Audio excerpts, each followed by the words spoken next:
For these birds and animals, there is no other place they would rather be.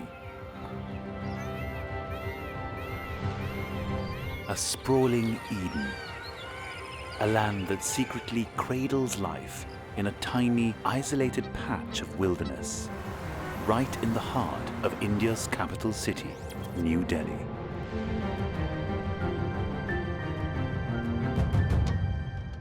This is Sanjay Van, 784 acres of notified reserve forest.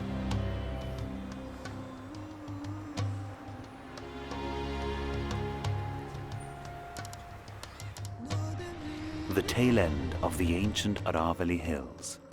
This forest traces its existence some 1,500 million years ago. It doesn't just lend unique character to the landscape, but also nurtures unique flora and fauna. But in this seemingly protected paradise, life here can be a fight for survival for its inhabitants. This is their story, their life in this enclosed habitat, in one of the most populated places on Earth.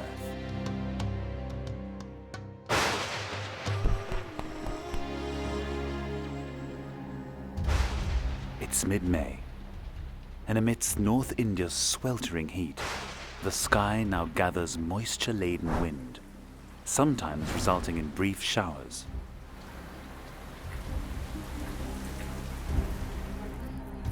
But the season's first pre-monsoon rain has forced these little black ants to move lock, stock and barrel to higher ground.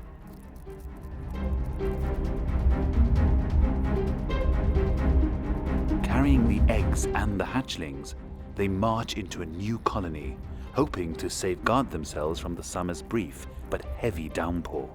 The sudden and unexpected ant activities terrifies this neighbor, as it scrams for cover before it can be detected by one of its nemesis.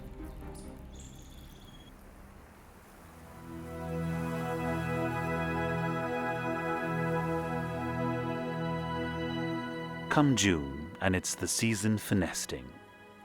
This Asian brown robin is making a soft, flurry home to nurture her young ones.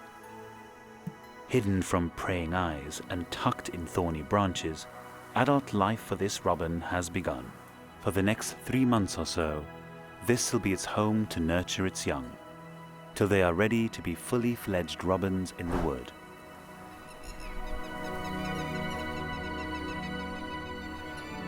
Known for its characteristic loud alarm calls, sounding like "Did he do it?", the red wattled lapwing makes it quite clear that she's trying to put you off track.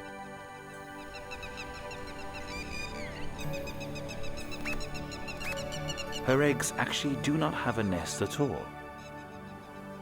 Lying in the open, these colored eggs camouflage so well from predators that spotting them is near impossible.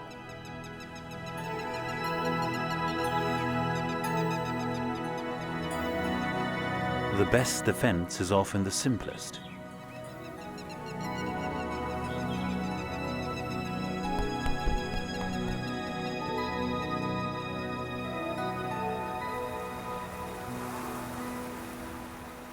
With the recent rain, the shallow, smooth-flowing stream water is filling up the riverbed. For the common moorhen, the stream is a fertile hunting ground for bugs and slugs. This little raised bed, blocked by 2 large trunks of Prosopis juliflora, is a perfect spot for her to make her nest and safeguard the little ones from land predators. But for a home built out in the open, a moat of flowing stream water may not be enough, no matter how much stealth is used to sneak in and nestle.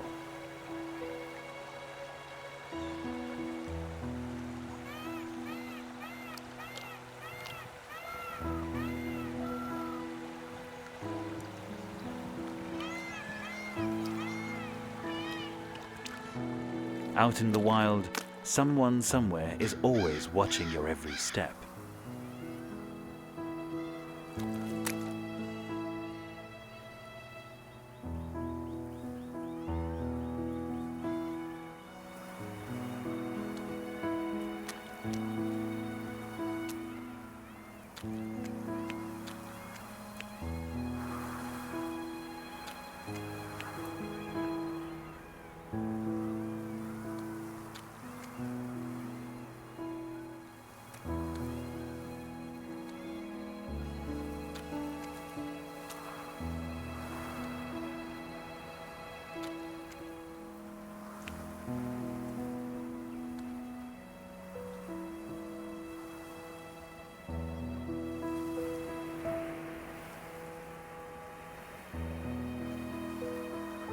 Unfortunately for this moorhen, her stealth is not proving to be good enough, as a clever crow, one of the most intelligent predators on Earth, is keeping a close watch from above. The crow is precise and swift in its purpose.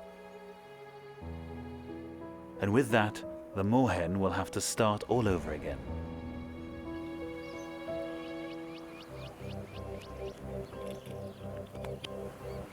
The summer's intense heat has also drawn these wire-tailed swallows to this waterfront, where the cool breeze offers pleasant respite. These fast flyers dive low over the stream in pursuit of their prey. Named after their very long, fine outer tail feathers, which trail behind like two wires, they are mostly resident in the forest. They are found mostly in pairs. It is a rare sight to spot them in large groups. For some of these fast airborne beauties, the city serves as a brief stopover before they move on further south to avoid North India's winter chill.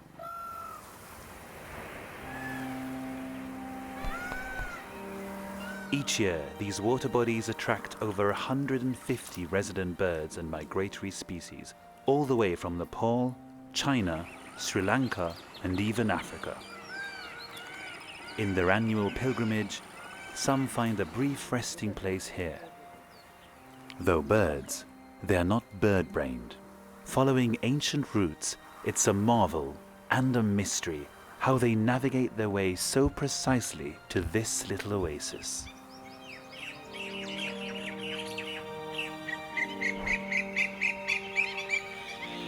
He is tall, dark brown and handsome. Wearing a bright red crown, the red-napped ibis has come to his favorite watering hole, along with his flock, hunting for insects.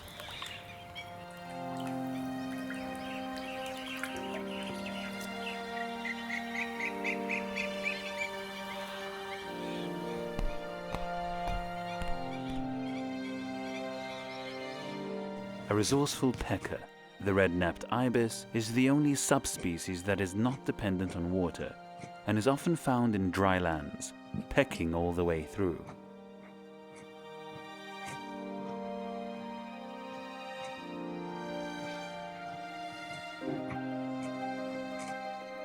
The abundant food also attracts peacocks and bluebulls. About 25 bluebulls share their space in the heart of the forest.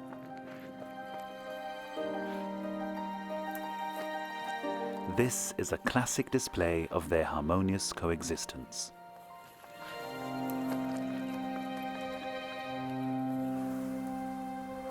Life, however, is not always peaceful here. What's a tropical rainforest without its fierce predators?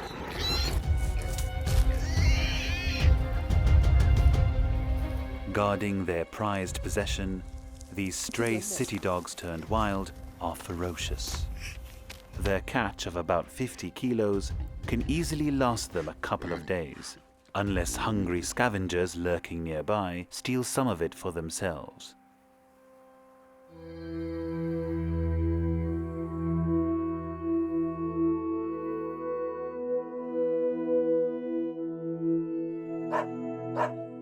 After a hard day's work followed by a feast, it's time for a lazy bath.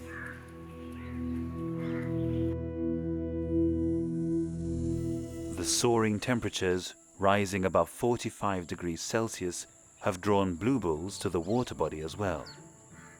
The largest Asian antelope is considered a menace for farmers across the country. The bluebulls often face the risk of illegally getting shot, but not here.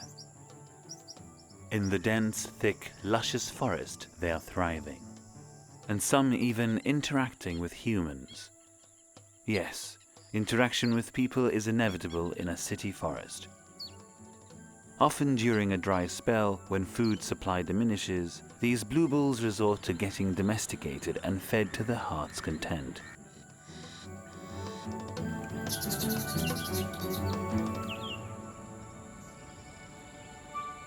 Nearby, the monkeys too have it easy. On a hot summer's afternoon, having a siesta is an integral part of their daily ritual.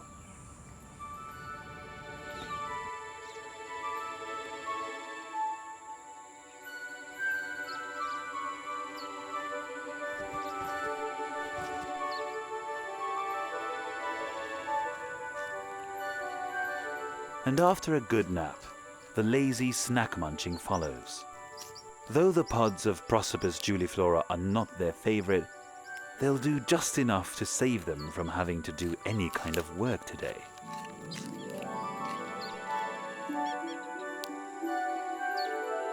But other monkeys seem to prefer a bit more variety in their diet, and more monkey business in their lives.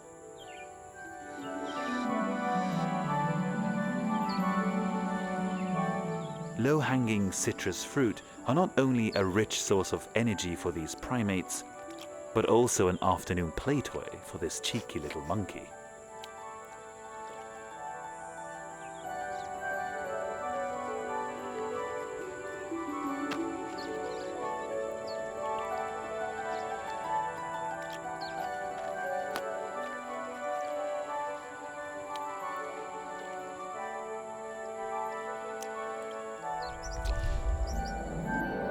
But what connects all of these lives here are the streams, rivers, and the lakes that either originate here or snake through this forest from elsewhere.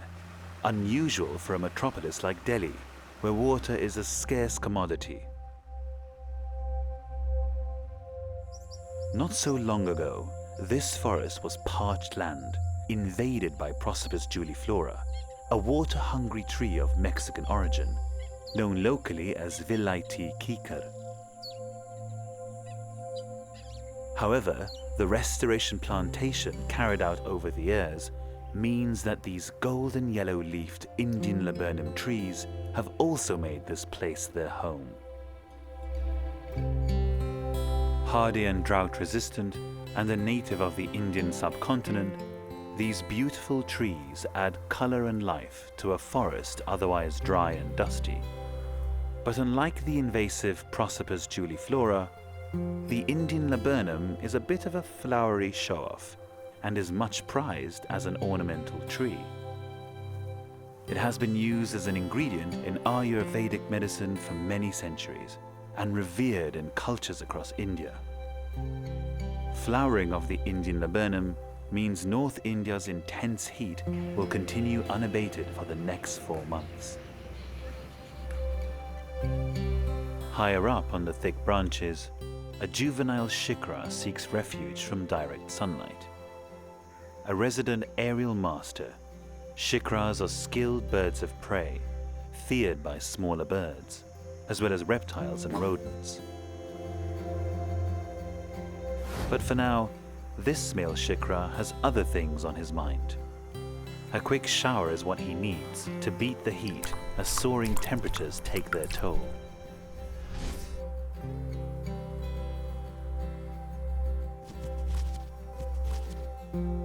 As he masters the art of grooming, the relative seclusion of this forest provides him enough opportunity to perfect the skills needed to woo a mate.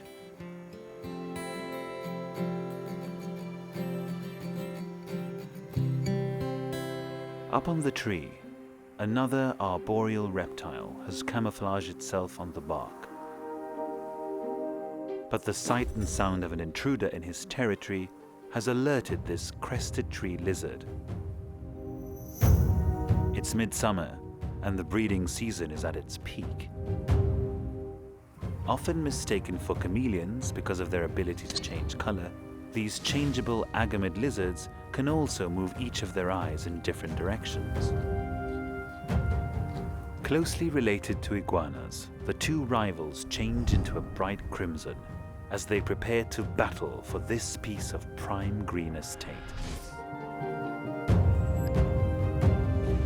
Stealthily moving closer while prancing in their ritualistic push-ups, the two size each other up before they make their move. Territorial fights are an inevitable part of life in this forest. But any fighter worth his mettle must know what is at stake, even before the first blow.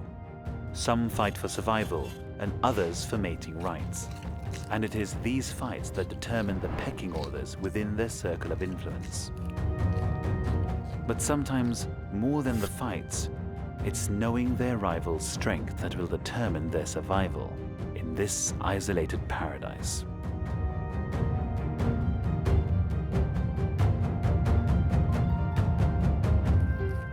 Food is never far away for the rose-ringed parakeet.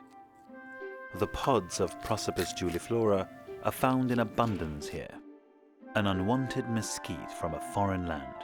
It is, however, a rich source of micronutrients for these rather colourful winged residents. On the ground, the parakeet has many kindred guests to share a meal.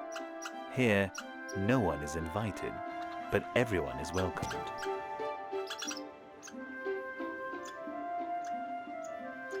As the afternoon temperature reaches its peak, the sweltering heat has wakened up an ancient and reclusive leviathan reptile from its burrow, the monitor lizard. In the late Jurassic era, about 180 million years ago, monitor lizard-like animals are believed to have appeared. But unlike the mesothermic dinosaurs that perished, scientists believe these lizards were better off being cold-blooded. A close cousin of the snake, monitor lizards absorb the heat from the sun and use it as energy to power their bodies. Like birds, these monitor lizards extract oxygen from the air both when inhaling and exhaling. And that may well explain why the lizards are so successful as a species and perhaps share a common ancestry with birds.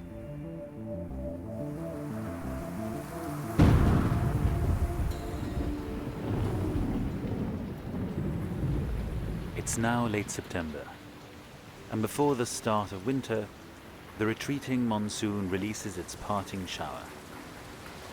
In the circle of life, too much of anything can be bad. This juvenile rabbit has been separated from its mother, as persistent rain has flooded their burrow, forcing them to come out in the open, and thereby exposing themselves to unknown dangers.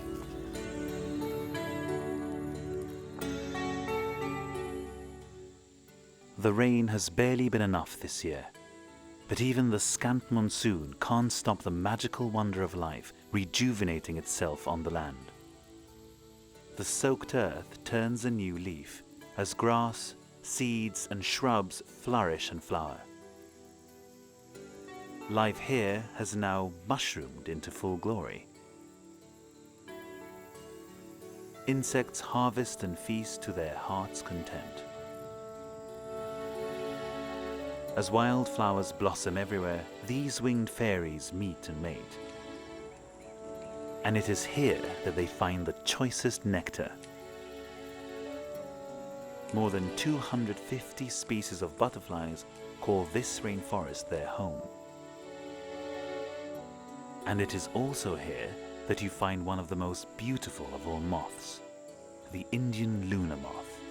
Gifted with one of the most developed sense of smell, a male moth can smell a female sex pheromone and trace her from as far as 11 kilometers away.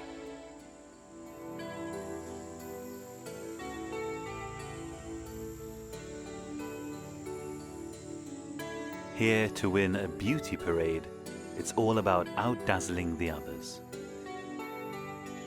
Of all the birds, this majestic true blue blood emperor never ceases to mesmerize.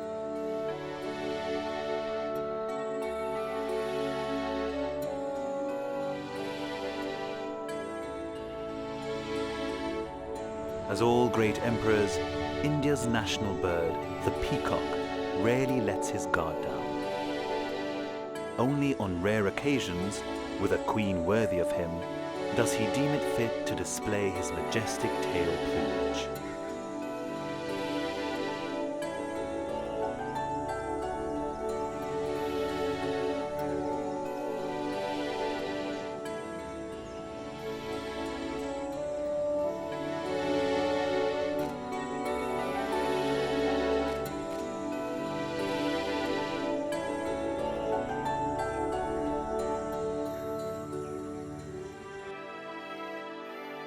Perched high above, he surveys his empire, satisfied in the knowledge that his kingdom provides him with the protection that he needs.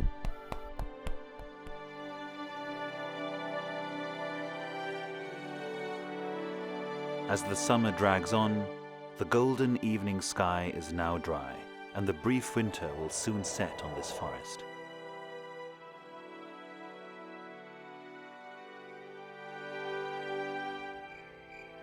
Winters are short in this part of the country. Arriving by late November or early December, the temperature gradually drops to a pleasant 12 to 13 degrees Celsius. The season draws early risers to the forest for a walk. By mid-December, days suddenly become cold as chilly northwestern winds from the Himalayas begin sweeping the northern plains.